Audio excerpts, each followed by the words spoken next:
নমস্কার বন্ধুরা, ড্রাগন গাছের আরও একটা নতুন ভিডিওতে তোমাদের সবাইকে স্বাগত।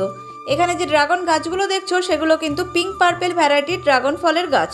পাশে দেখো ছবি দিয়ে দিয়েছি। পিঙ্ক পার্পেল বলতে গাটা পিঙ্ক কালার, ভিতরটা পার্পেল বা লাল কালারও বলতে পারো। এই ভ্যারাইটির ড্রাগন ফলটাই কিন্তু সব থেকে খেতে টেস্টি হয়। তো একজন বন্ধু আমাকে কমেন্ট করেছো যে লাল কালারের ড্রাগন ফলের চারা আমরা চিনব কী করে। দেখো, ছোট ছোট চারা কিন্তু নার্সারিতে কিনতে পাওয়া যায়, কিন্তু তোমরা আলাদা করে দেখে একদমই বুঝতে পারবে না কোনটা কোন ভ্যারাইটির ড্রাগন ফলের গাছ, কারণ গাছগুলো দেখতে কিন্তু একই রকম লাগবে। একমাত্র তোমরা যে নার্সারিতে কিনতে যাচ্ছ সেই নার্সারির মালিককে জিজ্ঞাসা করতে পারো, তারা কিন্তু বলে দিতে পারবে কোনটা কোন ভ্যারাইটির গাছ। যদি নার্সারি থেকে শিওর করে না বলতে পারে কোনটা কোন ভ্যারাইটির গাছ, তাহলে তোমরা আরও একটা কাজ করতে পারো।